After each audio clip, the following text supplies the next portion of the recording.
Glória a Deus, graça e paz da paz do nosso Senhor Jesus Cristo. Vamos ao nosso estudo de hoje, que se encontra em 1 Reis, capítulo 19, do versículo 9 ao 15, onde vamos falar que Elias vai a Horebe. Aleluia! E ali se meteu em uma caverna, onde passou a noite, e foi a ele a palavra do Senhor e lhe disse: O que fazes aqui, Elias? Embora não se possa provar, há uma possibilidade de que a cova em que Elias ficou estivesse em uma fenda da penha, na qual Moisés tinha se abrigado enquanto o Senhor passava. Está lá em Êxodo 33, do versículo 22. Elias tinha percorrido toda aquela distância e agora o Senhor lhe pergunta por que ele estava ali. Por quê, né? E ele respondeu: eu tenho sentido um vivo zelo pelo Senhor Deus dos exércitos, porque os filhos de Israel deixaram a tua aliança, derrubaram os teus altares e mataram à espada os teus profetas, e eu sozinho fiquei, e me buscam para tirar a minha vida. O profeta, zangado, prostrado com o coração amargurado, numa caverna, é um quadro de toda a nação, né?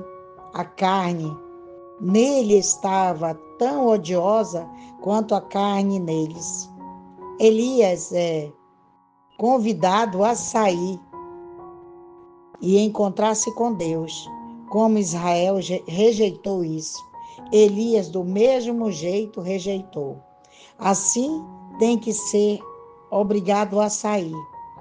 E lhe disse Deus: vem para fora e te ponha neste monte diante do Senhor. E eis que o Senhor passava bem como um vento grande, importante, né, imponente, né, que rompia os montes e quebrava as penhas diante do Senhor. Mas o Senhor não estava no vento. E depois do vento, um terremoto. Mas o Senhor estava no terremoto. Também não estava no terremoto. E um fogo depois do terremoto, mas o Senhor não estava no fogo. E depois do fogo veio um suave murmúrio. Embora o Senhor seja a causa de todas estas coisas, esta não era a maneira pela qual ele falaria com o profeta. Lamentavelmente, muitos na igreja moderna trocaram o suave murmúrio pelo fogo, pelo vento, pelo terremoto, etc. E ainda se perguntam por que se encontraram, né, em ar puros. E quando Elias o ouviu, cobriu o seu rosto com a sua capa e saindo ficou à entrada da caverna. Então ouviu uma voz que lhe disse: O que fazes aqui, Elias? Porque o Senhor continua perguntando ao profeta isso. Ele o faz por várias razões. O Senhor não o levou ali. Então por que ele foi lá? Algo que não vem do Senhor não deve ser feito. Eu, pessoalmente, creio que o Senhor está fazendo a mesma pergunta e muitos na atualidade: o que fazes aqui, né? E ele respondeu: eu tenho sentido um vivo zelo pelo Senhor, Deus dos exércitos, porque os filhos de Israel deixaram a tua aliança, derrubaram os teus altares e mataram a espada os teus profetas. E eu sozinho fiquei, e me buscam para tirar minha vida. Como é óbvio, aqui a ênfase de Elias está estritamente em si mesmo e não no Senhor.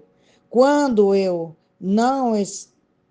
não está apropriadamente, né, escondido com Cristo, eu não estou, né, apropriadamente escondido com Cristo. Está lá em João 14, do versículo 20. E eu sempre chegar a reinar, mas produzir muitos problemas. Esta é precisamente a razão porque Jesus nos disse que devemos negar a nós mesmos. Está lá em Lucas 9, do versículo 23. Ele disse: o Senhor, vai, volta pelo teu caminho, pelo deserto de Damasco, e lá chegando, ungirás Azael por rei sobre a Síria. E Jeú, filho de Nissim, ungirás como rei sobre Israel. E Eliseu, filho de Azate, de Zafate, né? De Zafate, de Abel Meolã. E ungirás para que seja profeta em teu lugar. Não há registro algum de que Elias tinha ungido fisicamente alguém. Pode ser que isso tenha acontecido assim, mas não há nenhuma informação a respeito. Em primeiro lugar, a Síria era, em geral, inimiga de Israel. Portanto, é difícil imaginar que qualquer sírio tenha permitido a Elias fazer a tal coisa. Considerando isso, teria sido um reconhecimento do Senhor, o que, obviamente, a Síria não faria. Provavelmente,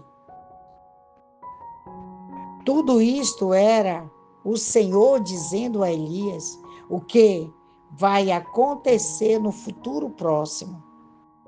Aleluia, Jesus da glória. Louvado seja teu santo nome, Pai. Aleluia, glória a Deus. Então, Elias, ele não queria obedecer, né? Na verdade, eu creio que ele ficou com muito medo, porque mataram todos os profetas, né? Só ele que escapou.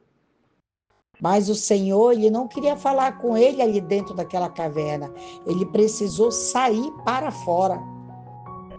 Aqui a palavra afirma que ele chamou ele para fora, para ter um particular com ele, para que ele descesse e fizesse a vontade de Deus. Porque muitas das vezes nós cristãos, nós queremos fazer a nossa vontade. Mas nós temos que perguntar do Senhor se é a vontade dele, né? Que façamos o que está no nosso coração e na nossa mente. Então, essa é a mensagem. Se você gostou, assine o canal. Esse canal é da bênção. Vamos fazer chegar, vamos. Os 4 cantos da terra, vamos. Alguém precisa ouvir. Essa história de Elias, ela é muito bela. Porque ele viveu o sobrenatural de Deus, né? Ele viveu o sobrenatural. Ele falava face a face com Deus, né? É muito bonita essa mensagem. Amém? Que Deus te abençoe tua vida, teu ministério e tudo que tocar tuas mãos. Em nome de Jesus. Até a próxima.